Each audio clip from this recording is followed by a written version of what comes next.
Okay, we're going to give you the pressing variations now. We're going to start with a strict press, move into a push press, and then finish off with a push jerk. So Caitlin's going to grab her dumbbells. The strict press is always going to be done with the lighter weight. You are not using any legs for this movement. You are simply pressing straight up with your dumbbells. Yeah, for the strict press. So key factors. It looks easy. You're just pressing the weight up. However, you got to have your glutes nice and tight, your legs very straight and driving through the floor. So you want to be as strong as you can from the waist down, driving your energy down as you push straight up.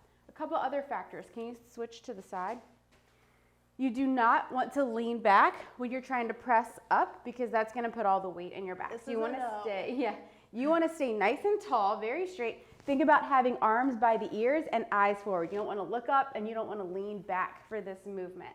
If you find yourself doing that, you need to either drop the weight a little bit or focus on mobility of the shoulders or the back. So nice and strong through the lower body, nice and tall through the upper body so that you don't put the weight of this movement in your low back.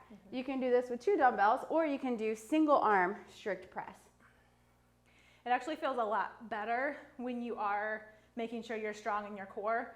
Like you can do this fairly well with just your arms, but if you think about being strong in your core and pushing through the ground as you go, you like feel so much stronger. Definitely. Oh, 1, right. That's right. You can even alternate arms. You know, if you're doing a workout and you start off with 2 arms and it starts to get really heavy, you can start alternating arms. But that's going to be your strict press. Your push press is going to be the next step up. So let's say you're doing strict press and you get to the point where you can't strict press anymore. You then need to rely on your legs. So you're going to dip and drive, and everything that we talked about in the strict press applies.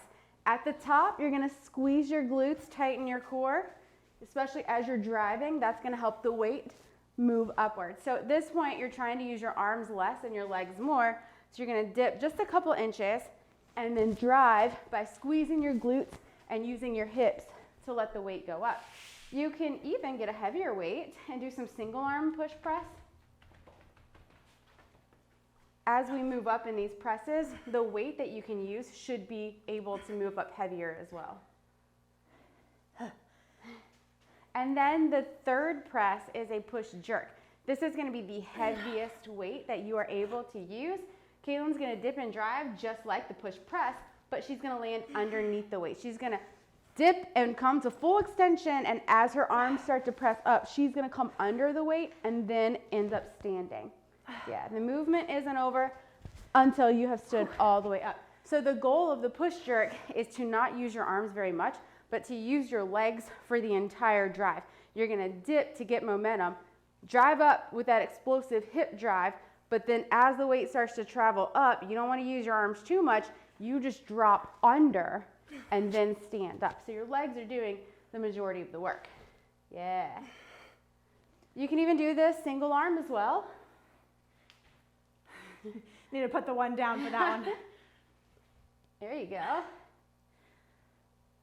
It is a great shoulder builder. So starting light with the strict press, medium with the push press, and then even heavier with that push jerk. It's a very explosive move, so don't be afraid to let your feet come off the floor a little bit. And those are your presses.